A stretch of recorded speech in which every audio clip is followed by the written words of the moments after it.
Alhamdulillahi Rabbil Alamin, wassalatu wassalamu ala ashrafil mursalin, Sayyidina Muhammad wa ala alihi wa sahbihi ajma'in, wa man tabi'ahum bi ihsanin ila yawmiddin, Rabbi shrah li sadri wa yassir li amri, wa hlul 'uqdatan min lisani yafqahu qawli. Amma ba'd, fassalamu alaykum wa rahmatullahi wa barakatuh. Mes chers frères et sœurs, je suis heureux de vous retrouver pour entamer un nouveau chapitre d'une nouvelle adoration après la prière qui est le jeûne, as-siyam, une adoration particulière et qui contient énormément de bienfaits et de sagesse. Et le jeûne est également le quatrième pilier de l'islam. Quatrième pilier de l'islam, un jeûne particulier, d'un mois particulier, qui est le jeûne du mois de Ramadan. Car effectivement, le jeûne, d'un point de vue général, est quelque chose de recommandé, il n'est pas obligatoire, sauf durant ce mois, le mois de Ramadan, durant tout le mois, il s'agit de jeûner. Allah nous dit « Ya ayyuhalladhina amanu kutiba alaykumus siyamu kama kutiba ala alladhina min qablikum la'allakum tattaqun » Ô croyants, on vous a prescrit le jeûne comme il a été prescrit à ceux qui étaient avant vous, afin que vous atteigniez la piété. Subhanallah, dans ce verset, on a déjà le but du jeûne. Le but du jeûne, pourquoi est-ce que l'on jeûne ? Pourquoi est-ce que l'on jeûne ? Pourquoi est-ce que l'on va se priver de choses que l'on fait normalement naturellement et qui ne contiennent aucun mal ? C'est pour at-taqwa, atteindre la piété. La'allakum tattaqun, afin que vous atteigniez la piété. C'est un entraînement, le jeûne est un entraînement à la piété, comme un stage intensif, si vous voulez, de piété. Et donc, quel est le sens profond du jeûne ? Le sens profond du jeûne, c'est de se adorer Allah en se privant de faire certains actes, comme je disais, qui sont complètement naturels et qui ne contiennent rien ne contiennent pas d'effets néfastes, ne contiennent rien de mal.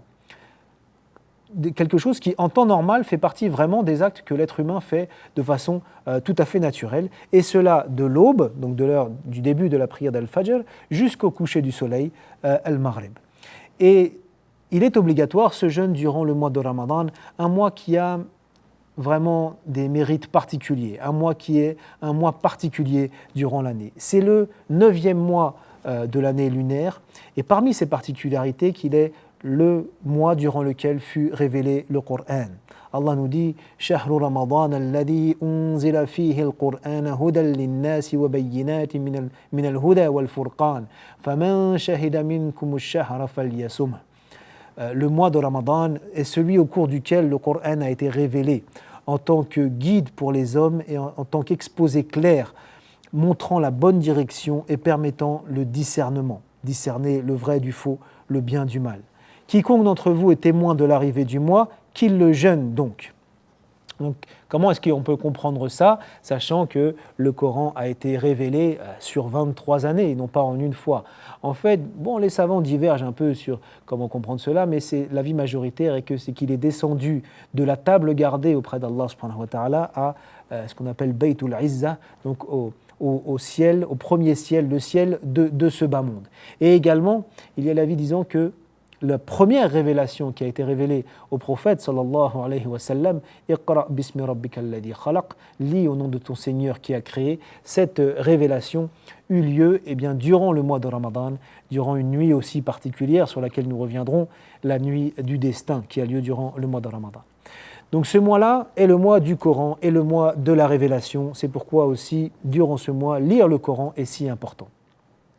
Mais également, durant ce mois, les portes de l'enfer sont fermées, et les portes du paradis sont ouvertes et les diables sont enchaînés. Le prophète sallallahu alayhi wa sallam nous dit dans un hadith rapporté par Al-Bukhari wa Muslim, إذا دخل رمضان فتحت أبواب الجنة وغلقت أبواب الجهنم وسلسلة الشياطين. Lorsque le mois de Ramadan commence, alors les portes du paradis sont ouvertes, les portes de l'enfer sont fermées et les diables sont enchaînés. Et du coup, que se passe-t-il ? Eh bien, il se passe que durant ce mois-là, faire le bien devient plus facile. Adorer Allah Azza wa Jal et faire le bien en général pour chercher son agrément devient plus facile. C'est un mois qui va être propice à l'adoration, propice à faire des choses que l'on se croirait parfois incapable de faire en période habituelle. Déjà, rien que le fait de jeûner tous les jours pendant un mois, parfois même en période d'été, où en Europe, par exemple, les journées sont très longues. On pourrait se dire comme ça, non, moi je ne pourrais pas jeûner comme ça un mois d'affilée. Eh bien pourtant, on le fait, on prie la nuit, on jeûne la journée, tout ça pendant un mois. Et tous ceux qui ont vécu le Ramadan comme il convient de le vivre voient bien qu'ils font des choses qu'ils se penseraient habituellement incapables de faire. Eh bien parce que durant ce mois-là, Allah a organisé les choses, aménagé les choses pour que ce soit un mois propice à l'adoration. Également, un autre mérite, c'est qui jeûne la journée et prie la nuit, eh bien ses péchés sont effacés. Subhanallah. Le prophète nous dit, sallallahu alayhi wa sallam, « Man sama Ramadan imanan wa ihtisaban, ghufira lahu ma taqaddama min dhanbihi » Celui qui jeûne le mois de Ramadan avec sincérité, c'est-à-dire en faisant pour Allah et en espérant la récompense, eh bien, ses péchés précédents lui seront pardonnés. Donc évidemment, c'est un grand fadl, c'est un grand mérite du mois de Ramadan. Aussi, il contient une nuit, là aussi, qui est vraiment particulière et qui n'a d'égal durant l'année, qui est Laylatul Qadr, la nuit du destin. Allah nous dit que cette nuit est meilleure que 1000 mois. Laylatul Qadri khayrum min alfi shahr. Ce n'est pas qu'elle équivaut à 1000 mois, c'est qu'elle est meilleure, khayr, que 1000 mois. Et l'on voit bien que 1000 mois, c'est à peu près le temps d'une vie, subhanallah. Et donc, c'est une nuit durant laquelle, si une personne la passe en prière, eh bien, c'est comme si elle avait passé 1000 mois en prière. Ou si une personne la passe en train de lire le Coran, ou en faisant n'importe quelle autre bonne action qui rapproche d'Allah subhanahu wa ta'ala, eh bien, c'est comme si elle l'avait fait durant 1000 mois et même plus. Mais ce qu'il y a, c'est que cette nuit du destin, quand est-ce qu'elle arrive? Eh bien, nous ne savons pas exactement. Nous ne savons pas exactement. Nous savons qu'elle se trouve dans les 10 dernières nuits du mois de Ramadan, les 10 dernières nuits impaires. Donc le 21, le 23, le 25, le 27 ou le 29 Ramadan. Et on ne sait pas exactement laquelle. Mais derrière cette chose que l'on pourrait regretter de ne pas savoir quand est-ce qu'elle se trouve, il y a un grand bien.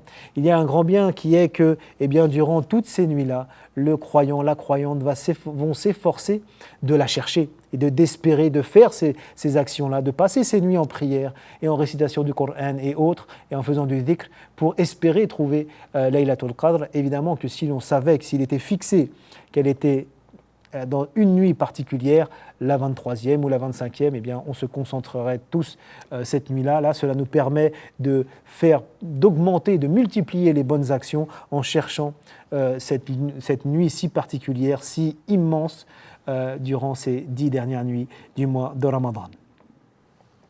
Barakallahu fikum pour votre attention. Je vous donne rendez-vous pour le cours suivant. Ila al-liqa. Wassalamu alaykum wa rahmatullahi wa barakatuh.